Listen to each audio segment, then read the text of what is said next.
Добрый вечер, уважаемые телезрители и радиослушатели. Это прямой эфир. Телевизионные дебаты к выборам депутатов Госсобрания Ил-Тумен Республики Саха-Якутия. Меня зовут Влад Давыдов. Позвольте представить сегодняшних участников эфира. Это Захар Николаевич Никитин от партии «Единая Россия». Это Иннокентий Иванович Романов от партии КПРФ. И это Федот Семенович Тумусов от партии «Справедливая Россия». Всем еще раз добрый вечер. Обсуждаем сегодня мы следующую тему – развитие культуры Якутии и открытость власти. Начинаем с вопроса. Как вы думаете, как обеспечить участие каждого жителя республики в социально-экономическом развитии республики? Захар Николаевич Никитин от партии «Единая Россия». Вы начинаете. Ваша минута начинается прямо сейчас.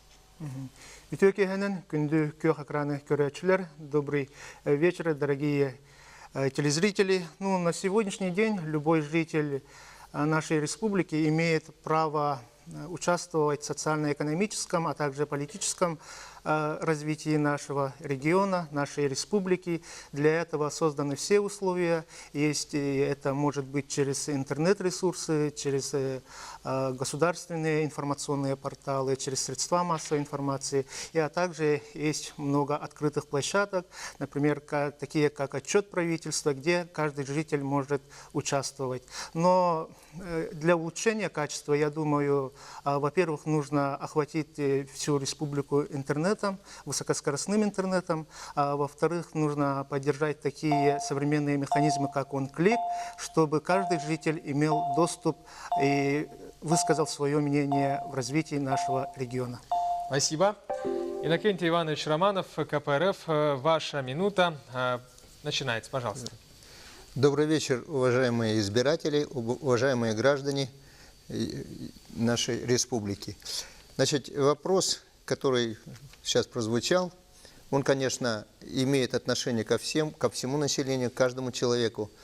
Значит, наша отдаленная, но и достаточно еще малочисленная республика с огромной территорией, конечно, нуждается в очень больших переменах, нуждается в больших новых действиях.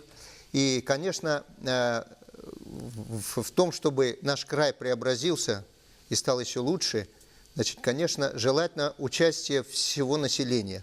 Это и будет настоящая демократия.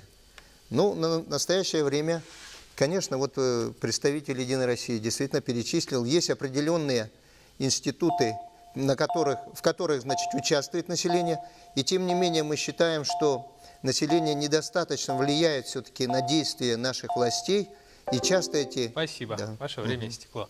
Федот Семенович Тумусов, «Справедливая Россия», участие жителей республики в социоэкономическом развитии. Ваше мнение, 1 минута. Дорогие якутяне, конечно, если мы будем, как в известной башне Крылова, лебедь, рак и щука жить, у нас ничего не получится. Когда олигархи сами по себе загрязняют реку, когда власть имущая делает вид, что ничего не происходит, а страдает население, здоровье, так у нас не получится. Надо, чтобы каждая семья имела банковский счет, и туда приходили деньги за недровые богатства, которые добываются у нас в республике. То есть «Справедливая Россия» добивается того, чтобы за недра надо платить, и не только налоги надо платить населению, где добывается это недровые богатства. «Справедливая Россия» — единственная партия, которая имеет в своей программе такие положения. Поэтому мы считаем, что чтобы сплотиться, надо начинать с семьи, улусов, и в целом тогда республика сплотится. Спасибо. Уважаемые участники, обсудим первую часть нашей темы. Как вы думаете, какова роль культуры в развитии Якутии? Захар Николаевич Никитин, партия «Единая Россия», 2 минуты на ответ. Ну, я как представитель творческой интеллигенции, как творческий работник, пользуясь случаем, хотел бы в первую очередь поблагодарить наш представительный орган, наше правительство и особенно нашего первого президента Михаила Ефимовича Николаева за то, что в трудные времена, трудные годы. В 90-е годы мы сумели сохранить все учреждения культуры, не только сохранить, но и приумножить.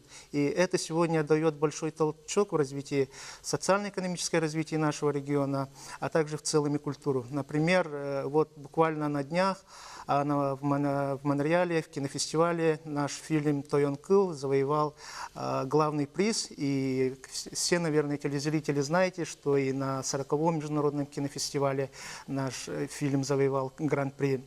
Вот. И действительно, культура сегодня имеет огромное свое место в развитии Якутии. И это все наши национальные праздники, Исых, Бакалдын, Масленица.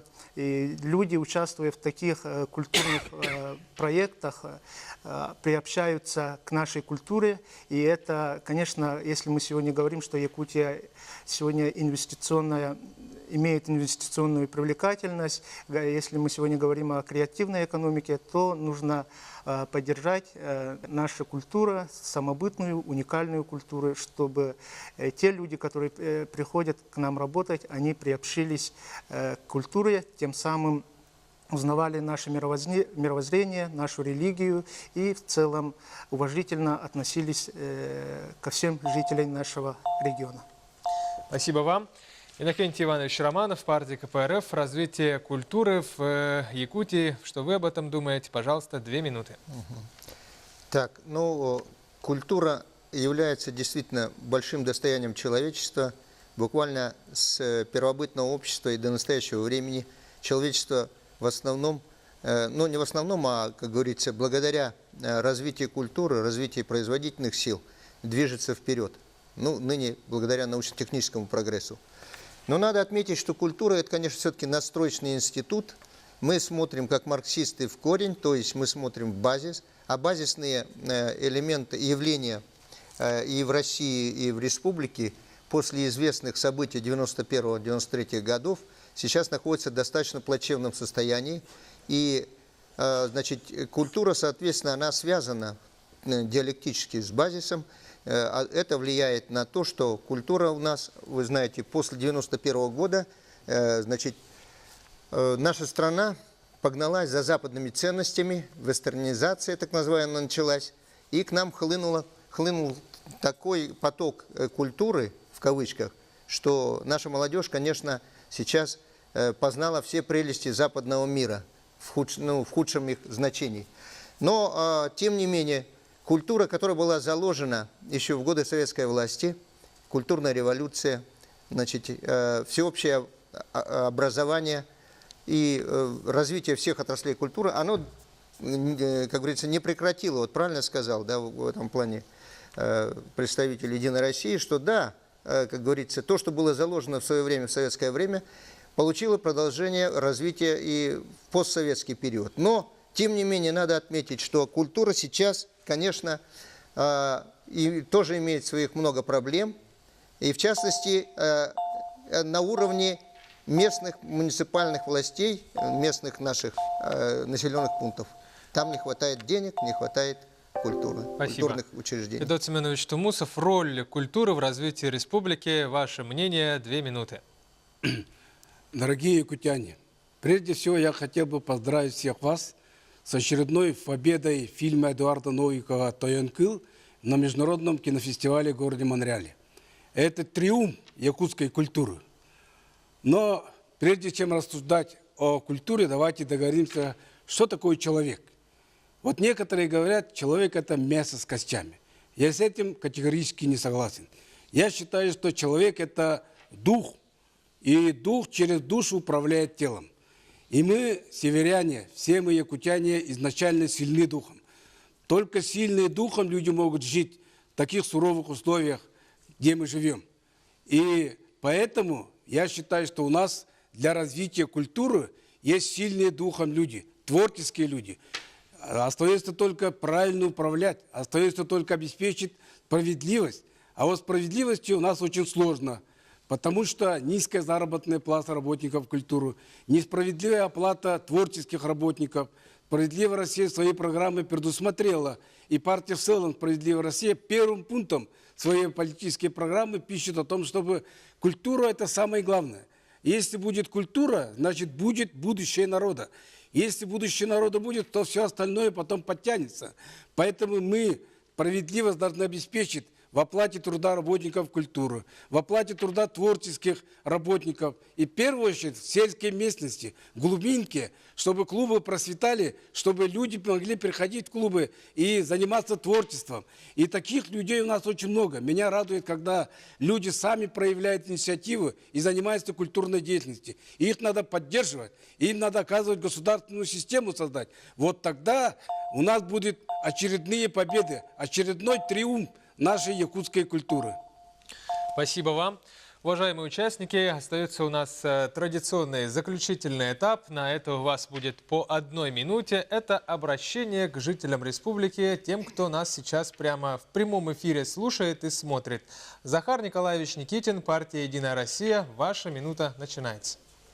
Еще раз добрый вечер, дорогие телезрители, уважаемые избиратели.